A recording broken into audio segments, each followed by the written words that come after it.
Me olemme palanneet, elokuvan entiset Pertit, tulevat Lambertit, eli nykyiset elokuvan ekspertit. Sam Peckinpah-linjalla jatketaan todellakin tänään ja tänään meillä on 2 elokuvaa, eli Bring Me the Head of Alfredo Garcia, eli väkivaltavilmin ehdoton klassikko kyllä. Tätä kyllä. On odottanut pitkään, että päästään perkaamaan se tässä ohjelmassa.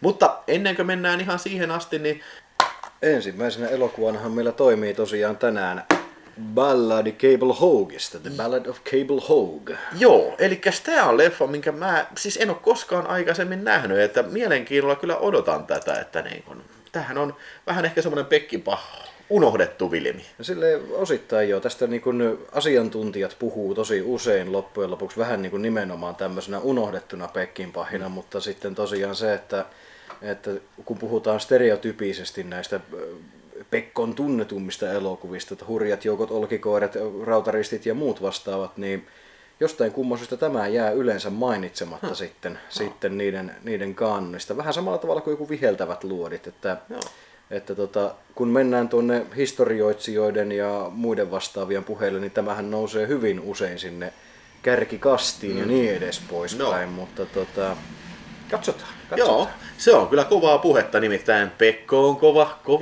kovan luokan elokuvatekijä, joten nyt en malta enää odottaa, että nyt avataan tästä kaljat ja mennään katteleen vähän Peckinpahia ja Cable Hogea, oh yeah. Please, miss. Yes. Please,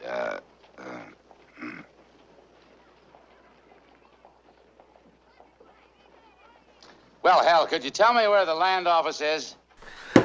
Alright, no niin, Balladi Cable Hoguesta vuodelta 1970 tasan. Tasan, kyllä, heti hurjan joukon jälkeen. Joo, eli tämähän on ollut varmaan kyllä shokki sitten sen jälkeen, kun hurja joukko periaatteessa räjäytti pankin, siis ihan tämmöisellä elokuvallisella kinetiikalla ja siis dynaamisella toiminnalla ja räjähtävällä väkivallalla, mutta tämä onkin sitten jotain ihan muuta kyllä tämä kaapelihokue. Ja siis mä haluaisin uskoa, että tämä on semmoinen elokuva, mikä on tavallaan niin kuin sementoinut Peckinpahin sitten niin kuin varsinaisesti vakavasti otettavana elokuvan tekijänä siinä mielessä, että Viheltävät luodit oli iso kriitikkomenestys aikanansa.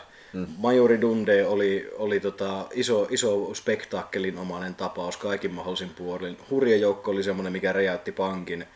Mutta sitten tulee elokuva, joka on yhtä aikaa samaa kamaa, mutta ihan täysin erilainen. Joo. Ihan totaalisesti erilaista meininkiä. Joo. Ja elokuvallisesti oikein kovalaatuinen teos. Kyllä. Mutta siis se just, että tätä on vaikea lokeroida kyllä yhtään mihinkään lokeroon. Siis tää on totta kai lännen elokuva, mutta onko tämä draama, onko tämä komedia? Toimintaa se ei ole. Ei missään nimessä. Ei ole väkivalta-elokuva. Tässä ei niin kuin ole väkivaltaa itse asiassa oikeastaan edes hyvä, että nimeksikään asti. Niin. Ja sen nyt mitä nyt miljööseen ja tematiikkaan sopii, mutta kyllä tässä niin kuin vahva paino on hahmodraamassa ja sitä on höystetty aivan järjettömällä määrällä tämmöistä melkein jopa kainalopierutasolle menevällä huumorilla, että niin kuin hyvällä tavalla. Se kun tässä katsottiin toi Convoy, eli Raivopäät, niin siinähän puhuttiin, että niin tämä on lähimpänä Sam Peckinpahin komediaa, tämä Convoy, mutta kyllä mä sanon, että kyllä tämä on vielä selvästi lähempänä tämä Cable Hogue sitä sitten, mutta toisaalta siis niin tällainen nyt kun ekaa kertaa ton näin, niin siis tää jätti ehkä jollain tasolla vähän sanattomaksi sillä, että mä tiedän, että mä oon nähnyt jotain uniikkia. Mutta mun on vaikea ehkä pukea se sillain sanoksi, että siis tää on niinku elokuva, siis tän tyylistä mä en muista oikeesti ikinä nähneenikään. Joo. Eli hieman niin tällainen juonesta, tämä nyt ei varsinaisesti ole juoni-elokuva, niin tämä on balladi-elokuva. Tämä on siis kirjaimellisesti nimensä mukaisesti, tämä on balladi. Kyllä. Joo, eli tarina alkaa siitä, kun siis meidän Cable Hogue niin jätetään aavikolle sitten nääntömään siellä. Ja siellä se kävelee sitten 4 päivää ja on janoissaan tällä ja mitä helvettiä se tekee. Ja sitten viimeisillä voimillaan se huomaa, että tossut on märät ja sieltähän se löytyy. Siis vesilähde keskellä aavikkoa. Keskellä ei mitään. Just. Ja se sattuu olemaan niin kuin ilmeisesti vilkkaan tien varressa sitten. Vankkuritien varrella, kyllä. Joo, ja sitten se saa siitä ideata helvetin sentään, että kukaan ei ole vallannut tätä maata, kukaan ei ollut aikaisemmin löytänyt tätä vesivarastoa, että hän perustaa tähän oman ranchinsa sitten ja käy hakemassa sieltä sitten kaupungista ne, mikä luvat siitä maanomistusoikeudesta. Valloittaa maan itsellensä, Joo. kyllä, tai ostaa maan itsellensä. Niin, $2. Ja sitten mukaan liittyy tämmönen toi David Warnerin esittämä tää pastori ja nämä niinku yhdessä muodostaa tämmöisen kummallisen niinku, Hyvin kommuuni. odd couple.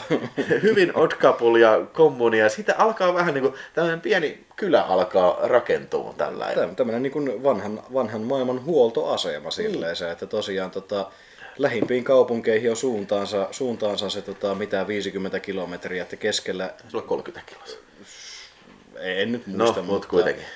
Pitkä matka nyt kumminkin ja keskellä aavikkoa ja tällaisen. Ja niin kuin Cable Hawkekin tosiaan kysyy valtaustoimistossa ääneen, että jos joku sattuisi löytämään vettä tuolta alueelta, niin eikö se olisi aika arvokasta? No sehän olisi kalliimpaa kuin kulta, se olisi parempi kuin löytäisit kultakaivoksen. Ja ei mitään, siitä lähtee sitten tosiaan tarina siitä, miten Cable Hawke kirjaimellisesti kuivasta hiekkamaasta kaivaa itsellensä pienimuotoisen imperiumin aikaiseksi. Ja tää on tosiaan niin kuin sanoin, että tämä on tosi vaikea lokeroida, mutta siis parhaiten mitä mä itse niin tiivistäisin tämä on tosiaan se, että tämä on balladi. Että jos on kuunnellut niin kuin vanhoja amerikkalaisia balladikappaleita, missä tosiaan yleensä hahmot, sankarit tarinoissa, niin kesken elämänsä törmäävät johonkin asiaan, mikä muuttaa heidän elämänsä kulun ihan täysin ja sitten kerrotaan sitä tarinaa alusta loppuun asti. Vähän niin kuin Convoy-biisi, R.D. McCallin kappale on, se on balladi myös periaatteessa, vaikka se on semmoinen country-ränkytys ja niin edes poispäin. Niin samalla idealla tämä tarina soljuu alusta loppuun asti ja siinä on kaikki tämmöiset piikkikohdat ja sitä ryyditetään tosiaan helvetin hauskoilla koomisilla kohtauksilla ja äärimmäisen hyvällä näyttelijän työllä ja tosiaan mielenkiintoisilla hahmoilla. Joo, niin kuin sanottu, niin tässä näyttelee Jason Robards näyttelee tätä Cable Hawke ja David Warner sitten on se pastori, mutta sitten myös Stella Stevens, joka oli sitten tämä sen ajan povipommi, niin esittää sitten tämmöistä Whore with a Heart of Gold. No vähän niin kuin joo. Niin, tämmöistä niin kuin maksullista naista, joka sitten lähisestä kaupungista tulee sitten kanssa niin kuin hengaamaan tämmönen kommuni. Tavallaan niin kuin, tää on niin kuin hyvin mielenkiintoista, että tässä on varmaan symboliikkaa niin kuin paljon enemmän kuin... Mä oon niin tyhmä, mä en ymmärrä kaikkea symboliikkaa, mitä tässä on, mutta siis varmasti on paljon symboliikkaa, mutta ennen kaikkea se on symboliikkaa on siis tässä niin kuin amerikkalaisessa unelmassa ja siis niin kuin tämmöisen periaatteessa niin kuin mikrokosmos siitä, mikä tämmöinen vanha lännen uudisraivaaja meininki on ollut. Ja sitten se, että lopussa otetaan mukaan myös nämä automobiilit, jotka vähän niin kuin tulee sitten hajottamaan tämän yhteiskuntajärjestykseen sitten siihen. Joo, että siinä on sitä perinteistä pekkinpahilaista tavallaan niin kuin transitiota vanhasta uuteen. Ja siinä mielessä tämä on hyvin poikkeuksellinen Pekkipahi-elokuvissa siinä suhteessakin, että yleensä kun tätä samaa teemaa on käsitelty, niin sitä on käsitelty aina tietynlaisen haikeuden ja surun ja melankolian kautta.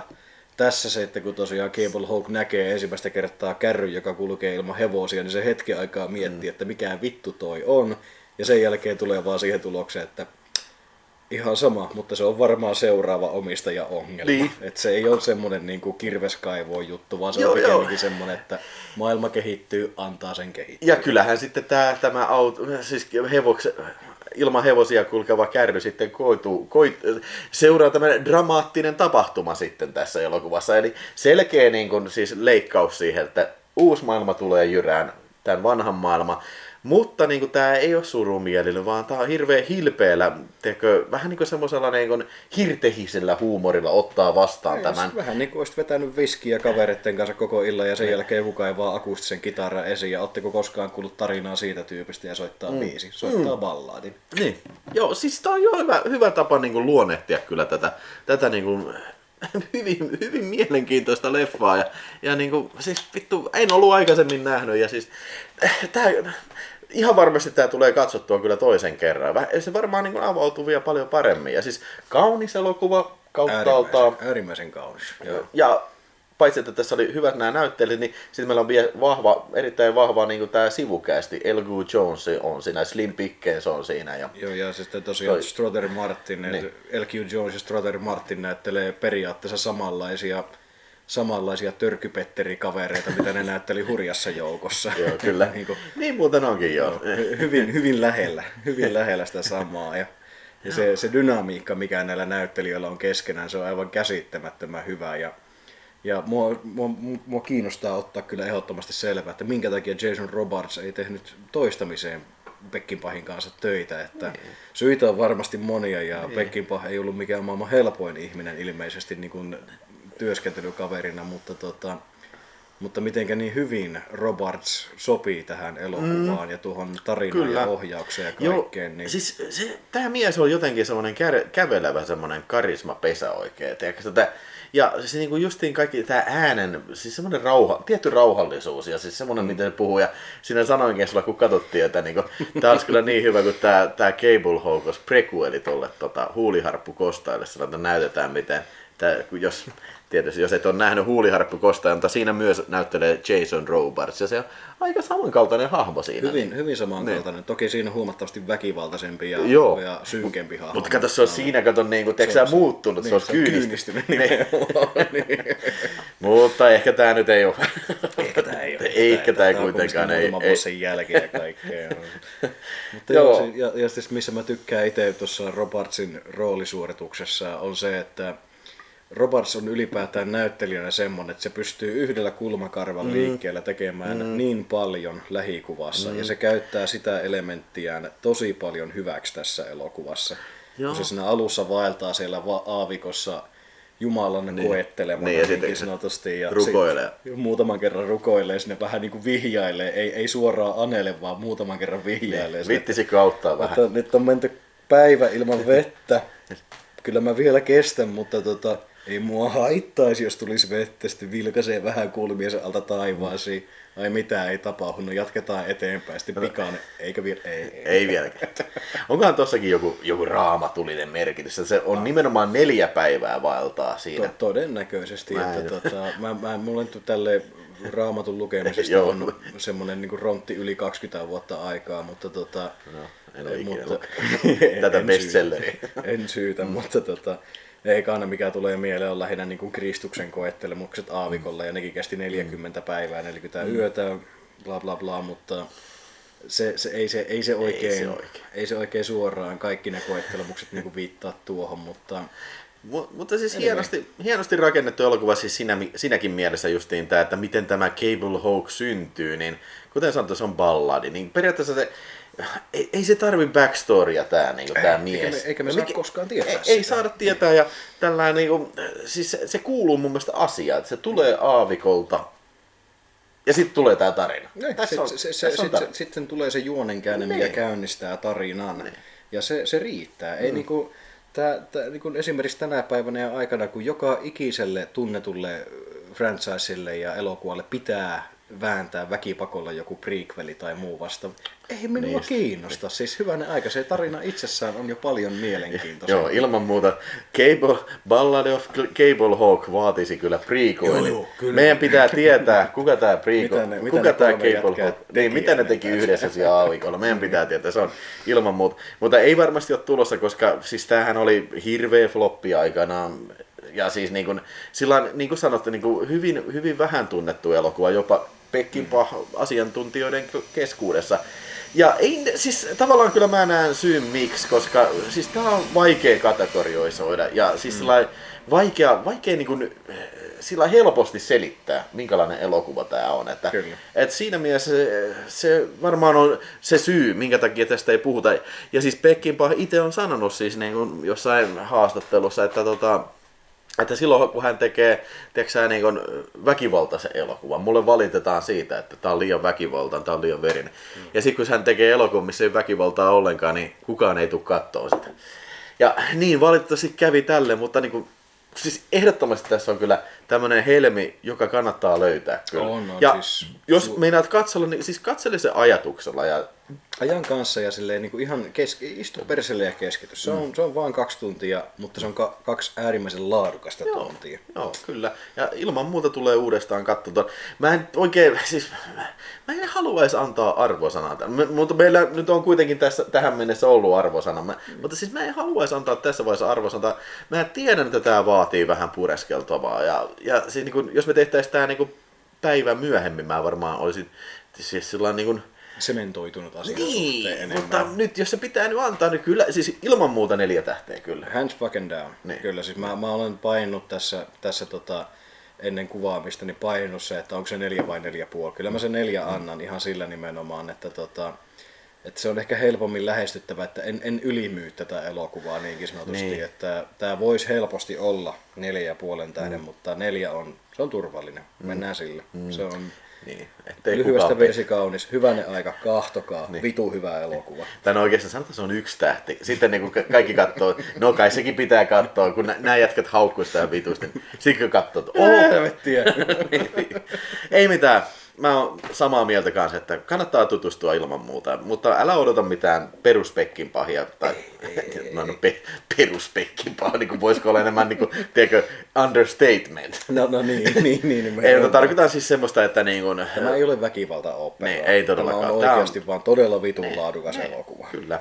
Mutta siitä puheen ollen, niin seuraava elokuva onkin sitten tätä edellä mainittua väkivaltaoopperaa, ja tämän me menemme nyt katsomaan tästä hienota Arrow-videon special Blu-ray editionista. Let's go! We're gonna have to make our move now.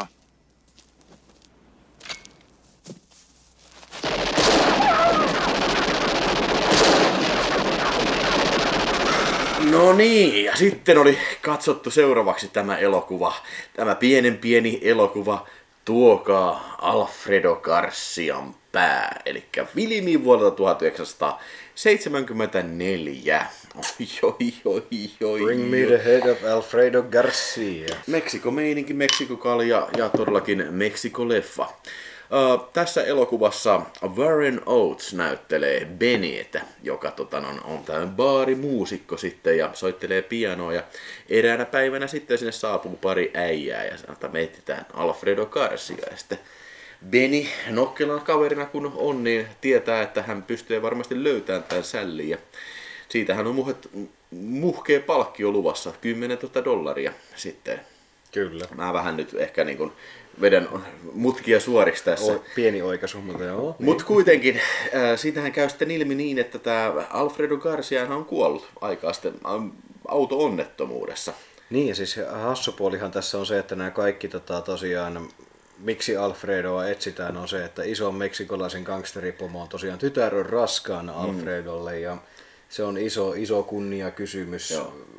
Ja tosiaan elokuva alkaa aivan älyttömän, järjettömän nihilistisellä kohtauksella, kun raskana oleva tytär on mafiapomo isänsä vieressä ja mafiapomo pakottaa omat henchmaninsa kiduttamaan tätä tytärtä ja murtamaan käden, että hän kertoo nimen ja tosiaan siinä vaiheessa ei vielä niin kuin paljasta sitä, että Alfredo on menehtynyt. Niin ei sitä tiedetä siinä vaiheessa. Sitä ei tiedetä, mutta sitten kun nämä mafiosot ne pyörii ympäri Pohjois- ja Keski-Amerikkaa ja etsivät Alfredo Garciaa, niin tosiaan ne löytävät tämän Warren Oatesin näyttelemän Benin vähän niin kuin vahingossa ja Benny sattuu tuntemaan erään paikallisen sitten prostituoidun, joka sattuu tietämään, että niin joo, Alfredo. Sehän kuoli auto-onnettomuudessa tuossa viikko sitten tai jotain. Ja siinä vaiheessa sitten tämä Benny hoksaa sen, että helppoa rahaa. Helppoa rahaa tiedossa, että käydään hakemassa pää sieltä haudasta ja viedään se pomolle näytille, niin markkaa tulee niin maan saatanasti. Kyllä. Eli kyseessähän on vähän niin kuin, tämä ainakin alkaa vähän niin kuin, vähän niin kuin road movie, tai siis niin kuin tästä kohtaa se niin kuin alkaa tämä road movie-osuus. Eli kun tämä Benny matkustaa sen siippaansa kanssa sitten kohti sitä hautaa. Kyllä. Ja siinähän tapahtuu sitten tämmöinen raiskausvälikohtaus siinä, tai yritetty raiskaus, mikä päätyy sitten julmaan tekoon, mutta vähän niin kuin tää sitten suistaa ehkä tää tämän Benin sinne synkälle puolelle, vähän niin kuin syvään päätyyn. Joo, ja se niin kuin, oikeastaan koko ajan tämä elokuva menee pikkuhiljaa alemmas. Ja siis sanotaan, tämä Benny matkustaa niin kuin koko ajan niin kuin ihmisyydessä niin kuin, tiedätkö, alemmalle tasolle. Kyllä, sinne Joo. pimeyden sydämeen. Tämä on tosiaan ehkä vähän tämmöinen Danten Inferno-tyylinen siinä suhteessa tarinana, että mitä pidemmälle mennään, niin sitä synkempiä helvetin tasoja löytyy ja sitä synkemmälle puolelle Benny kääntyy. Ja tämä Isela Vegan näyttelemä naispääosa sitten riutuu siinä matkan varrella mukana ja yrittää toimia tämmöisenä inhimillisyyden äänenä ja niin edes poispäin, mutta niin kuin me Pekinpahin elokuvien äänet ihmiset tiedämme, niin että väkivaltahan on sitten loppujen lopuksi se dominoiva voima, joka vie ihmiset sinne psykoosiin asti, ja Tämä on nimenomaan sitä. Tämä on likaista psykoosia. Kyllä. Tässä on niin kuin törky ja saasta on hyvin vahvasti niin kuin läsnä. Ei tämmöisenä elokuvallisena tematiikkana, vaan nimenomaan visuaalisena tekijänä. Että kaikki on aivan järjettömän likaista. Ja Ollaan Meksikossa. Jokainen hotelli on likainen, hotellihuoneet on likaisia, talojen julkisivut on likaisia, baarit on hyvin askeettisia, niin kuin siis tyyli multalattiat, että tiedätkö, että sä saat serveisaa siitä, eikä Kyllä, mitään tämmöistä niin hienoa pullossa, vaan niin kuin just varmaan tämän kotitekosta. Jos sä pysähyt huoltoasemalla, niin ensimmäinen asia mitä tapahtuu on paikallinen pikkupoika tulee putsaamaan autoa, ei suinkaan ikkunoita, vaan autoa itsessään niin kuin saastasta. Joo, ja sitten myös Benny itsessään on likainen jätkä, että siis siellä on se valkoinen tämmöinen epäsopiva puku, mikä näyttää just Leisure Suit Larry -puvulta, mutta siis kun tapahtumat etenevät, se muuttuu enemmän ja enemmän veriseksi, koska paskaseksi. Joo. Kyllä. Ja plus se, että sillä on irtopää messissä, joka mätänee. Kärpäset lentelee koko ajan. Plus se, että tässä on paitsi tämä niin myös tämä niin siis fyysinen likaisuus, niin myös tämä niin tämmöinen mentaalinen likaisuus kasvaa ja kasvaa. Eli Benny vajoo niin periaatteessa niin varsinkin sen jälkeen, kun tämä nainen poistuu kuviosta, vaipuu entistä enemmän niin tänne niin hulluuden syövereihin. Ja hän alkaa käymään vähän tällaista dialogia tämän irtopään kanssa, koska siinä on vähän tämmöinen mustasukkaisuusjuttukin taustalla. Siis se, mistä se nainen tuntee, niin. Alfredo Garcia on se, että kun tämä nainen on kylän portto, niin, ja hänellä on ollut totta kai ammattisuhde Alfredo Garcian kanssa, ja mitkään näistä ammattisuhteista ei ole Bennyä haitannut aikaisemmin, mutta jostain syystä Alfredo Garcia on se, mikä pääsee ihon alle. Ja se on tavallaan mielenkiintoinen juxtapositio sille, että miksi kaikista maailman ihmistä, miksi se Alfredo Garcia pääsee sen mafiapomon ihon alle. Ja siis hauskintahan tässä on se, että me ei koskaan nähdä Alfredo Garcia, ei elossa, ei kuolleena, ei irtopäänä, ei missään muodossa. Joo, ja valokuva.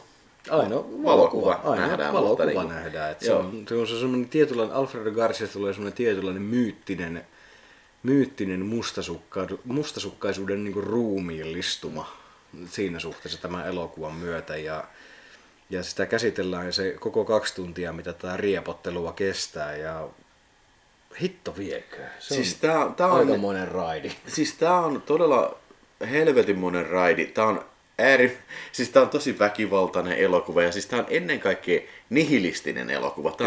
Tää on elokuva, että meidän pääantagonisti, niin siis protagonisti, niin hän on hyvin niin kuin tämmöinen häikäilemätön henkilö, ja me seuraamme sitä hänen vajoamistaan entistä syvemmälle, ja siis niin kuin myös se, että siis tämä on kaikista huolimatta tämä on hyvin viihdyttävä elokuva. Siis tämä rullaa eteenpäin kuin höyryjuna, ja tässä on paljon hyviä ampumakohtauksia kyllä. No niitäkin. Siis tää on Pekinpahia periaatteessa puhtaimmillaan. Trivia-tietohan kulkee tällä tavalla, että tosiaan tämä on Sam Peckinpahin uran ainoa elokuva, minkä hän sai tehdä alusta loppuun asti ihan täysin Final Cut-meiningissä sille, että hänelle ei niin kuin missään vaiheessa sanottu ei. No. Ja lopputulos on Bring Me the Head of Alfredo Garcia, eli siis niin kuin, väkipakollakin tulee sellainen olo, että ehkä sille miehelle olisi pitänyt useamminkin sanoa, että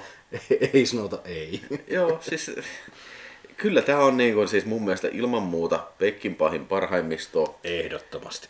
Ja siis niin kuin edelleen, siis tämä niin kuin jaksaa aina yllättää, kuinka vahva elokuva tämä on. Siis tavallaan niin kuin vähän slow burneri, että kun se lähtee käyntiin vähän hitaasti, mutta siis kun tämä jaksaa mehustella ja tunnelmoida tätä, niin kuin, tätä reissua, matkaa pimeyden sydämeen, niin sen niin kuin, sitten niin kuin painoarvo näillä kohtauksilla, kun tapahtuu jotain, niin se on, niin kuin, sitten, niin kuin, se on entistä painavampi. Joo, ja ylipäätään se, että mitenkä niinku yksityiskohdat on tosi hyvin hallussa mun mielestä tässä elokuvassa, että niinku tosiaan tuossa elokuvaa katsoessa lähtiessä vitsailtiin siitä, että tosiaan Warren Oates hukuttaa satiaisia tekilalla, niin no, siinä on tosiaan kohtaus, kun hän paneskelee tämän prostituoitu tyttöystävänsä kanssa ja seuraavana aamuna sitten hoksaa, että jumaliste, Mimmillä oli satiaisia, pari niistä popsauttaa hengiltä siitä ja sen jälkeen tulee siihen tulokseen, että ei maksa vaivaa ja kaataa vaan tekilaa housuihinsa. Ja niistä pitää. Tämmöisiä pieniä, tää kohtaus kestää niinku tyyliin silleen, mitä, 20 sekuntia tai jotain. Ja se ei ole merkittävä kohtaus millään tavalla silleensä, mutta se on yksi yksityiskohtaisen kokonaisuuden sisällä. Tämä just komppaa tätä likaisuutta. Nimenomaan. Sliisyyttä, likaisuutta, siis on se grossia. Niin kuin, Tämä on samanlainen kohtaus kuin se, että se pysähtyy huoltoasemalle ja pikkupoika pyyhkeellä hankaa se ikkunoita puhtaaksi. Ja sitten kun se putsaa vänkärin puolen ikkunan autossa, niin se vaan huomaa, että auto on täynnä kärpäsiä, koska se on se vitu irtopää. Niin menee sanomaan, että hei, senior, teillä on kärpäsiä autossa. Aha. Sitten se menee hakemaan jäitä ja vie sinne pään pussiin, että no niin, ehkä nyt vähän vähentää niitä kärpäsiä. Joo, siis tää varmaan kuulostaa tosi groteskilta. Ja niin se on. niin se on.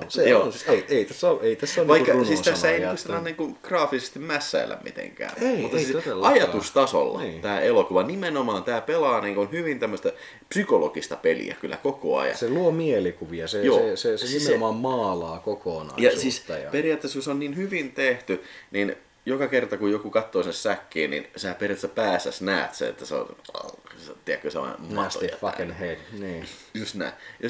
Ja sitten ehkä vähän niin kuin toi Peckinpah ehkä niin kuin kumartaa itselleensä, siis että niin kuin, siis siinä mielessä, että niin tämähän toi näyttelijä, meksikolainen näyttelijä Emilio Fernandez, joka näytteli Mapache tuossa Wild Bunchissa, niin on tässä hyvin samankaltainen hahmo. Se on tää justiin tää meksikolaisen rikollispomon pää. Ja tää viimeinen ratkaisu, nyt spoilaamatta mitään, mutta muistuttaa hyvin paljon niin kuin, siis tätä niin kuin Wild Bunchin loppua. Vähän niin kuin minikoossa, mutta kyllä. Vähän niin kuin minikoossa ja tällä. Ja mun mielestä on niin kuin hieno, niin kuin, tavallaan niin kuin, miksi se sanotaan niin kuin, vähän niin kuin Peckinpahilaista, Peckinpah-universi. Niin, siis se sitoo sen niin kuin tekijänsä maailmaa siinä suhteessa, että se tavallaan toistaa sitä samaa treittiä, mutta uudelleen keksii sen. Voisiko se olla niin, että Peckinpah haluaa sanoa, että niinku tää on niinku tuotu, tää tämmönen Wild Bunchin raadollisuus on tuotu nykypäivään niinku tässä. Vähän niinku tämmönen rinnakkaisen, no, periaatteessa joo. Ehkä. Tämähän on siis hyvin western henkinen elokuva. Niin on. Ja tää silti niinku sijoittuu nykyaikaan, moderniin maailmaan, no siihen aikaan nykyaikaan 74 vuoteen ja niin edes poispäin, mutta siis silloiseen nykyaikaan. Että niin kun puhutaan joskus amerikkalaisissa elokuvissa nimenomaan moderneista westerneistä, niin tämä on yksi semmoinen nimenomaan moderni westerni, että se sanon parhaimmassa merkityksessä. Niin, tarinan kerronta on täysin länkkärilokua meininkiä, mutta se, että se kumminkin kertoo nykypäivästä. Joo. Ja siis mun mielestä Warren Oates, se on ansainnut Oscarin tästä. Siis se tapa, miten mies uppoo tähän rooliin, on Ihan käsittämätön. Ja siis se on elokuvahistoriallisesti tietynlainen vitumuinen sääli, että Warren Oatesista ei tullut semmoista tunnettua pääosaesittäjää. Warren Oates pikemminkin mielletään niin kuin legendaariseksi sivuosaesittäjäksi. Joo, ei niin kauheasti ole leffoja, missä on Warren Oates. Mä voin niin sille hatusta heittämällä voin sanoa tämän lisäksi John Miliuksen Dillingerin, joka by the way on myös vitun loistava elokuva, kannattaa katsoa, mutta ei niitä nyt ihan liikaa ole, näitä pääosa Oatesia. Ja hauskan tämmöisen anekdootinhan tekee myös tämä, että Warren Oatesin itsensä mukaan niin tosiaan tämä Benin rooli, miten hän rakensi tämän hahmon, oli se, että hän vaan apinoi Sam Peckinpahia loputtomasti. Ja Peckinpah ei kuulemma itse ymmärtänyt sitä kuvaustilanteessa ja sitten jälkeenpäin kun sai kuulla tästä, niin suuttui asiasta ihan vitusti. Tämä on jotenkin helppo ymmärtää. Tai siis helppo uskoa se, että niinku se, mä voisin just kuvitella, että Peckinpah on ollut just tommonen hyypiö, tiiäksä, aurinkolasit päässä ja niinku se koko ajan sellainen krapulaisen oloinen ja siis sellainen hermosta. Kännissä tai darrassa tai muuten vaan vitu sekaisin ja vaan lismailee menemään. Joo, kyllä mä sen pystyn näkemään tällä niin ajatuksen tasolla. Mä pystyn myös näkemään se, että hän suuttuu siitä. Mutta Joo. Mutta jo kaiken kaikkiaan siis niin siis aivan mestariteos kyllä. Siitä ei pääse mihinkään. Että niin kuin, vittu, en mä tiedä, I'm out. Niin kuin, siis mun täytyy vaan niin kuin sanoa, että niin kuin, siis ilman muuta, niin kuin, siis, jos siellä katsojat katselee Peckinpah retrospektiiviohjelmaan tässä, niin katsokaa hyvät ihmiset, tuokaa Alfredo Garcian päätä. Siis tää on mun mielestä paitsi Peckinpahin parhaita elokuvia, myös 70-luvun parhaita elokuvia ja kenties ehkä parhaimpia elokuvia, mitä konsanaan on tehty. Se on niin amerikkalaiseksi elokuvaksi niin kuin ihan niin kuin oikeasti top notch kamaa. Helpot 5 tähteä, päivänä minä hyvänsä. Ei ole kysettäkään. En edes rupea epäilemään. Joo, ei tästä ole toista sanaa kyllä. Hei, kiitoksia, että jaksoit katsella tänne asti tämänkin jakson Peckinpah retrospektiiviohjelmaa ja toivottavasti tulet katsomaan seuraavaan jaksoon ja nyt sitten vietähän oikein mukavaa loppupäivää ja katso tästä sitten seuraavaa videoa ja muista tilata kanava ja paina tykkää ja no. Ai.